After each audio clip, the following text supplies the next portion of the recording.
Hello बच्चों, कैसे आप सभी लोग। आई होप आप सब लोग बहुत अच्छे होंगे और अपनी हेल्थ का बहुत अच्छे से ध्यान रख रहे होंगे। मैं हूं डॉक्टर सुरेश कुमार यादव और आज हम लोग बात करने वाले हैं अबाउट चेंजेस। चैप्टर तो है फिजिकल चेंज और केमिकल चेंज। पिछली बार भी हम लोगों ने इसमें वेरियस चेंजेस की बात की थी। तो जब आपको एक रिकैप कि हम लोगों ने पिछली बार क्या क्या पढ़ा था। पिछली बार हम लोगों ने पढ़ा था स्लो एंड फास्ट चेंज, ये हम लोगों ने पिछली बार पढ़ा था। ठीक है, हम लोगों ने क्या पढ़ा था, पीरियोडिक, पीरियोडिक और नॉन पीरियोडिक, ये हम लोगों ने पढ़ा था। राइट, हम लोगों ने पढ़ा था नेचुरल और मैन मेड चेंजेस, है ना, मैन मेड चेंजेस। इससे सबसे पहले हम लोगों ने तो चेंज की बात की थी और फिर ये सारी चीजें हम लोगों ने पढ़ी थी। याद है कि नहीं याद है। स्लो चेंज, ऐसे चेंजेस जो कि आप नेकेड आई से ऑब्जर्व नहीं कर सकते हो, जैसे कि growth, germination of seed. Fast changes जो कि काफी तेज हैं, जिसको कि आप नेकेड आई से ऑब्जर्व कर सकते हो, burning of paper, burning of cracker and so on. Right, periodic, non periodic, जो एक फिक्स टाइम इंटरवल के बाद बार बार रिपीट होता है, उसको बोलते हैं पीरियोडिक। नॉन पीरियोडिक, कोई चीज कभी भी हो जाएगी तो हो जाता है नॉन पीरियोडिक। आपका स्कूल, डेज, सीजन, ईयर्स, ये सब क्या है, पीरियोडिक है। नॉन पीरियोडिक, अर्थक्वेक, बारिश, तो ये सब क्या हो जाएगा, नॉन पीरियोडिक हो जाएगा। साइकिल का पंक्चर होना, ये सब नॉन पीरियोडिक है। उसके बाद नेचुरल और मैनमेड, हम लोगों ने बात की थी ऐसे चेंजेस जिसमें हमारा कोई भी इन्वॉल्वमेंट नहीं है, उसको बोलेंगे नेचुरल चेंज। जैसे लाइटनिंग हो गया, अर्थक्वेक हो गया, ठीक है, इसमें हमारा कोई भी इन्वॉल्वमेंट नहीं है। मैन मेड चेंजेस में क्या हो जाएगा, roads, building of roads, building of hospitals and so on. ठीक है, तो आज हम लोग फिर से इसके आगे के जो अदर चेंजेस हैं उनके बारे में डिस्कशन करेंगे। तो जो सबसे पहला आज हम लोग चेंज डिस्कस करने जा रहे हैं, that is desirable, desirable and undesirable change. Desirable and undesirable change, है ना। तो डिजायर का क्या मतलब होता है, सिर्फ Dzire.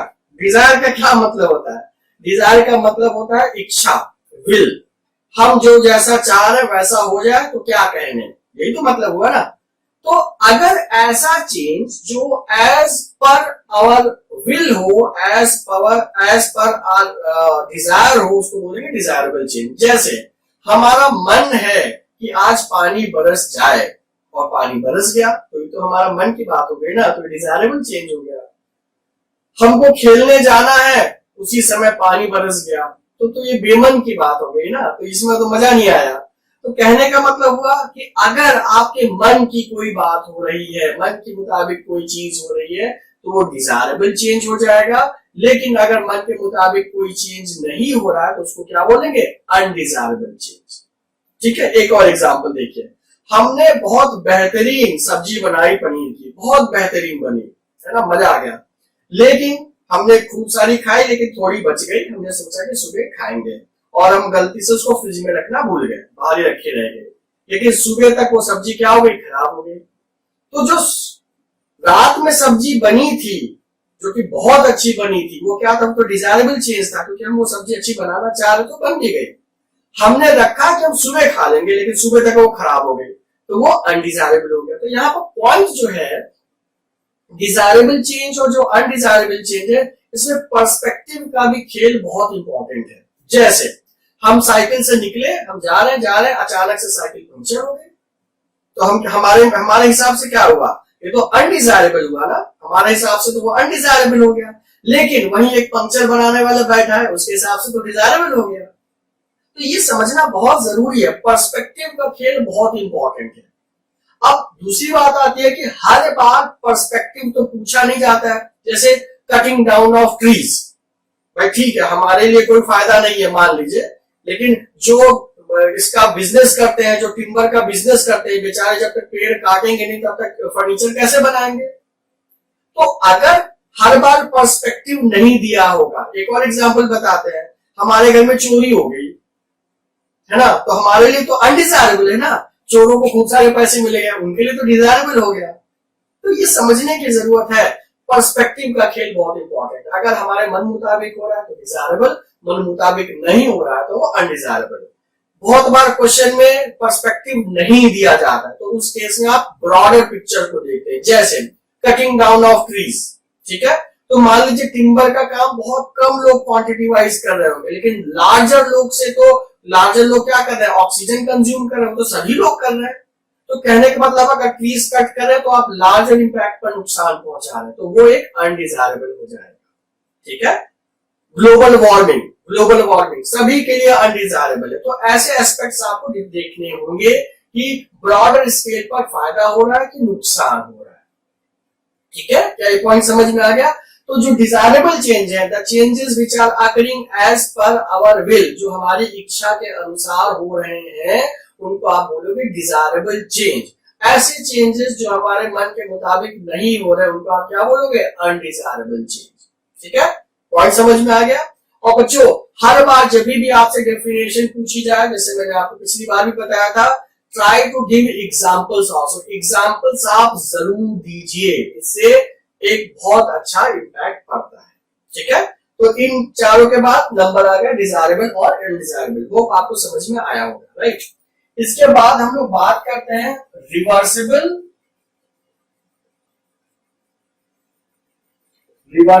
And irreversible change. Reversible and irreversible change, reversible और इरिवर्सिबल चेंज। तो देखिए, नाम से ही पता चल रहा है बच्चों, नाम से ही पता चला। रिवर्सिबल का क्या मतलब होता है? रिवर्सिबल का मतलब होता है कि जो अपनी इनिशियल कंडीशन में वापस आ जाए, यही तो मतलब होता है। जैसे मान लीजिए क्या हुआ, एक एग्जांपल से समझते हैं। हमने लिया आइस, उसको बाहर प्लेट में रख दिया, क्या हो जाएगा, धीरे धीरे करके मेल्ट हो जाएगा, लिक्विड में कन्वर्ट हो जाएगा। हमने उसे उठाकर फिर से फ्रीजर में डाल दिया, थोड़ी देर बाद फिर से आइस बन जाएगा। तो ऐसी प्रोसेस जिसमें कि वापस से आप इनिशियल पर आ सकते हैं, इनिशियल कंडीशन वापस से अचीव की जा सकती है, उसको बोलते हैं रिवर्सिबल। अब इसमें जो डेफिनेशन है वो बड़ी इंपॉर्टेंट है, उसको थोड़ा सा समझने की जरूरत है। मान लीजिए हमारे पास ये ए था और यही कन्वर्ट हो रहा है किसमें, बी में कन्वर्ट हो रहा है, ठीक है। और आइस का, क्योंकि अभी हमने एग्जाम्पल लिया, जब आइस है इसको आप हीट करोगे, अगर आपने हीट किया तो किसमें कन्वर्ट होगा, यही वाटर में कन्वर्ट हो रहा है। तो इस चेंज के लिए रिस्पॉन्सिबल कौन है? इस चेंज के लिए रिस्पॉन्सिबल है ये हीट। चेंज के लिए रिस्पॉन्सिबल कौन है? ये हीट रिस्पॉन्सिबल है, राइट। तो जब आपने आइस को हीट किया तब वाटर बना। तो अगर आप इस वाटर में से हीट निकाल लेंगे तो वापस से आइस बन जाएगा। तो मतलब ये प्लस हीट करने पर वाटर बन गया, अगर माइनस हीट करेंगे तो क्या हो जाएगा, फिर से आइस बन जाएगा। क्या ये पॉइंट समझ में आया? तो रिवर्सिबल रिएक्शन की जो डेफिनेशन है वो इस तरीके से है, when the condition can be reversed by removing the cause of the reaction, जिसकी वजह से रिएक्शन प्रोसीड हो रही थी, अगर उस कॉज को आप हटा देंगे तो वापस से इनिशियल कंडीशन अगर अचीव कर पा रहे हैं, तो ऐसी रिएक्शन को आप क्या बोलते हैं, रिवर्सिबल रिएक्शन। जो कॉज ऑफ रिएक्शन है, जो कॉज जिसकी वजह से फॉरवर्ड डायरेक्शन में रिएक्शन जा रही थी, उसको बैकवर्ड डायरेक्शन में कराने के लिए क्या करना पड़ेगा, बस वो कॉज हटा दीजिए। फॉरवर्ड का मतलब जो आगे की तरफ जाना, बैकवर्ड का मतलब पीछे की तरफ जाना। तो ऐसी रिएक्शन जो कि फॉरवर्ड और बैकवर्ड डायरेक्शन दोनों में प्रोसीड कर सकती हैं, उनको बोलते हैं रिवर्सिबल रिएक्शन। जैसे एक एग्जांपल ये है, आई से वाटर बना लीजिए, फिर यहीं आप क्या कर सकते हैं, वाटर लिया आपने और हीट कर दीजिए इसमें, और हीट देंगे तो ये किस में कन्वर्ट हो जाएगा, वेपर में, या यही स्टीम में कन्वर्ट हो जाएगा। इसी में से हीट आप फिर से निकाल लीजिए बाहर, तो ये क्या हो जाएगा, फिर से वाटर में कन्वर्ट हो जाएगा। तो जो इंटर कन्वर्जन ऑफ स्टेट्स है, इंटर कन्वर्जन ऑफ स्टेट्स है, वो बेसिकली क्या है, वो रिवर्सिबल रिएक्शन का या रिवर्सिबल चेंज का एग्जांपल है। रिएक्शन भी है और चेंज भी है। तो इरिवर्सिबल चेंज होगा जो एक बार हो गया हो गया। जैसे मान लीजिए आपने पेपर लिया, बर्न कर दिया, पेपर लिया बर्न कर दिया, क्या होगा ये, तो ये तो इरिवर्सिबल हो गया ना, एक बार जल गया, आप दोबारा से पेपर थोड़ी ना बना सकते हैं। वही दूसरा एग्जांपल लीजिए, हमने मान लीजिए वैक्स लिया, मेल्ट कर दिया, थोड़ी देर बाद फिर से सॉलिडिफाई हो जाएगा, फिर से वैक्स बन जाएगा, तो ये क्या रिवर्सिबल है, ठीक है। यही अगर दूसरा देखें, पेड़ लिया हमने काट दिया, पेड़ लिया काट दिया, तो ये रिवर्सिबल की इरिवर्सिबल? क्या कटा हुआ पेड़ दोबारा से सही हो पाएगा? नहीं हो पाएगा। आदमी है मर गया, रिवर्सिबल की इरिवर्सिबल? इरिवर्सिबल, दोबारा जिंदा नहीं कर सकते। इवन ग्रोथ भी इरिवर्सिबल है, जो एक बार बढ़ेगा दोबारा छोटे नहीं हो सकते। तो कहने का मतलब है ऐसे एग्जाम्पल्स या ऐसे चेंजेस जो कि बाई डायरेक्शनल है, दोनों डायरेक्शन में प्रोसीड कर सकते हैं, उनको बोलेंगे रिवर्सिबल चेंजेस। और इरिवर्सिबल चेंज का मतलब क्या है? जो सिर्फ एक ही डायरेक्शन में प्रोसीड होगा। ठीक है, ठीक है, ओके। अब इसके बाद हम लोग बात करने जा रहे हैं, इसके बाद हम लोग बात करने जा रहे हैं फिजिकल चेंज और chemical change. Physical change and chemical change, right. अब यहां पर समझते हैं, तो जब भी फिजिकल चेंज और केमिकल चेंज की बात होती है बच्चों, तो आपको हमेशा ये समझना पड़ेगा कि फिजिकल चेंज में no new substance is form. अभी एक्सप्लेन भी करते हैं। अगर हम इसकी डिफरेंस की बात करते हैं तो इसको बहुत अच्छे से पढ़ना पड़ेगा। यहां पर हो जाएगा no new substance is form, no new substance is form, है ना? कोई भी नया सब्सटेंस नहीं बनेगा। यहां पर क्या हो जाएगा? केमिकल के केस में क्या हो जाएगा? New substance is form,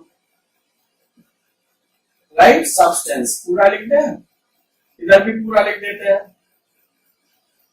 is form. इसका मतलब क्या हुआ, इसको समझते हैं।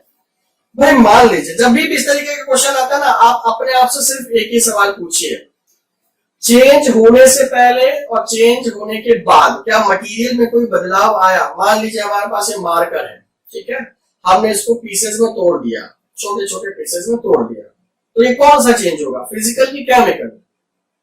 सवाल आपने आपसे पूछिए, भाई टूटने से पहले किस मटेरियल का बना है? प्लास्टिक।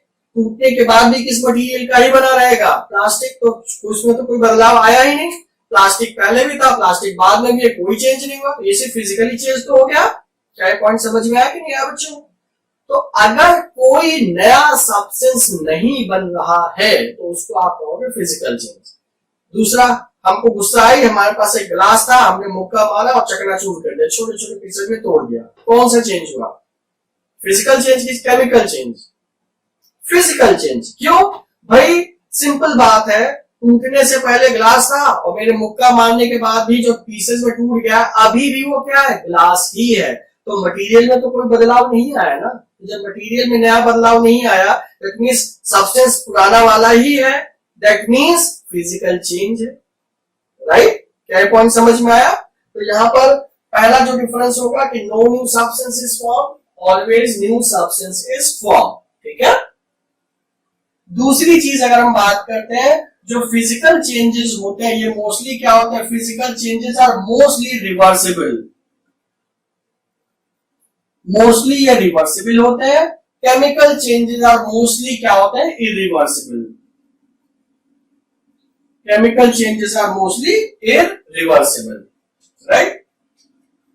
भाई फिजिकल चेंज है, अब आप यही वैक्स वाला एग्जांपल देख सकते हैं कि हमने वैक्स लिया, मेल्ट कर दिया, मेल्ट हो गया, पहले सॉलिड था बाद में लिक्विड हो गया, फिर से क्या हमने फिर से सॉलिड करके फिर से वैक्स बना लिया, है ना। क्या ये बात समझ में आई कि नहीं आई? भाई वैक्स था, पहले मेल्ट कर दीजिए, मेल्ट होने के बाद भी तो अभी भी वैक्स ही है ना, तो वो क्या हो जाएगा? वो फिजिकल चेंज हो जाएगा। वैक्स को फिर से सॉलिडिफाई कर दीजिए तो वो क्या हो जाएगा? वो फिर से वैक्स बन जाएगा, ठीक है। वैक्स नहीं समझ में आ रहा, आप कैंडल कर लीजिए, कैंडल था पिघला दिया, पूरा मोम हो गया, फिर से पिघला के आप उसी सांचे में डालेंगे तो फिर से कैंडल आप बना सकते हैं, राइट। इरिवर्सिबल में अब यही वैक्स का ही क्योंकि एग्जांपल दे रहे हैं, तो एक क्वेश्चन जो बहुत बार पूछा जाता है, melting of wax and burning of wax, दोनों में बहुत डिफरेंस है।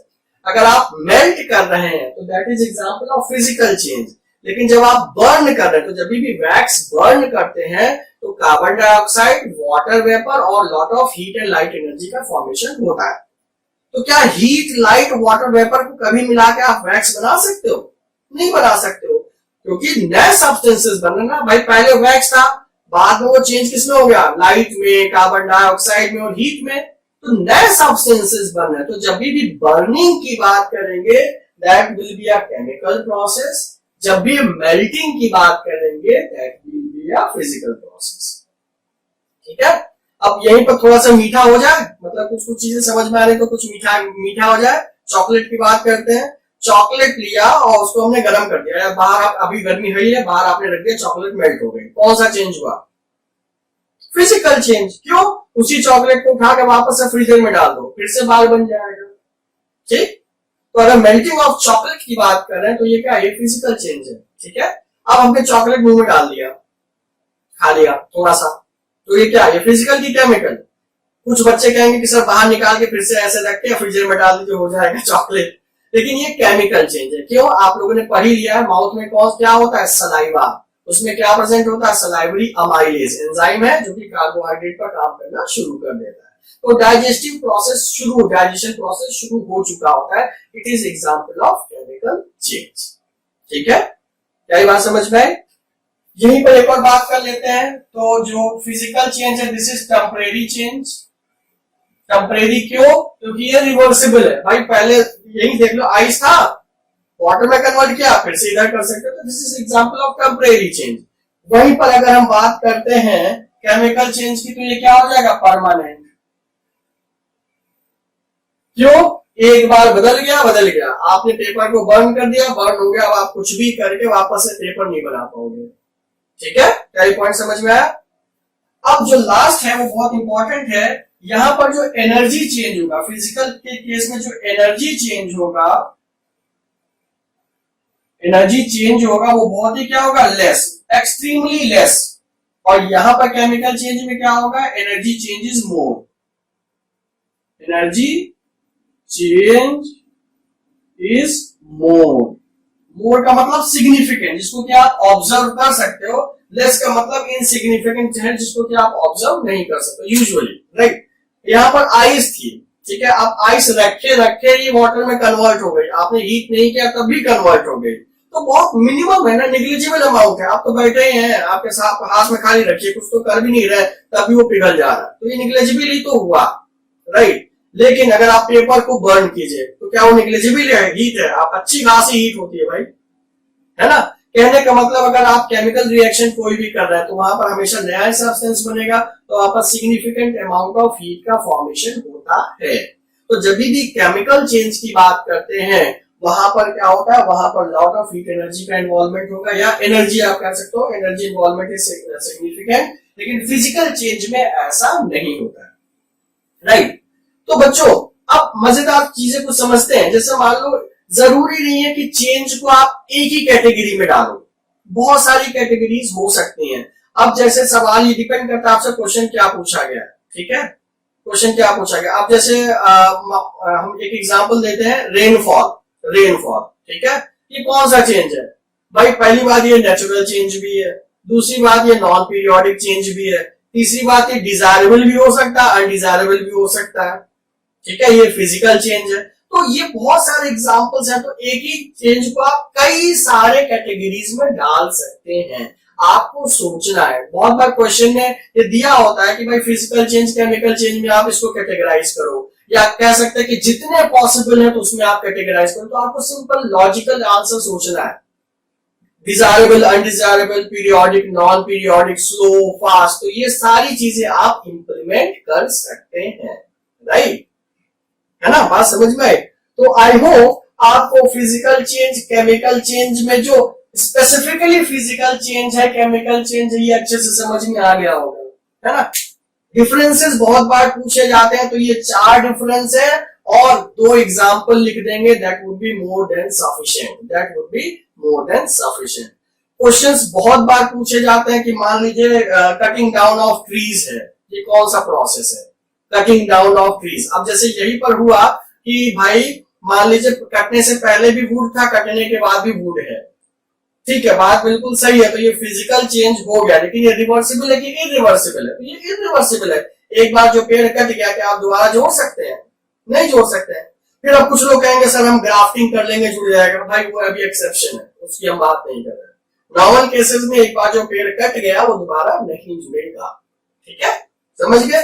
तो ये क्वेश्चंस आपको मिलेंगे, क्वेश्चंस मिलेंगे बुक में, बहुत वेरियस टाइप के चेंजेस होंगे, उसमें आपको सेलेक्ट करना पड़ेगा, है ना। तो थोड़ा सा ब्रेन यूज करिए। आई होप अब आपको ये सारी चीजें आसान लगी होंगी, है ना। आप खास करके है, आपको कुछ नहीं करना, अपने आसपास ऑब्जर्व करना है और अपने आप से ही क्वेश्चन पूछने हैं। जितना क्वेश्चन खुद से पूछोगे, आंसर अपने आप दोगे, वो भी बिल्कुल सही।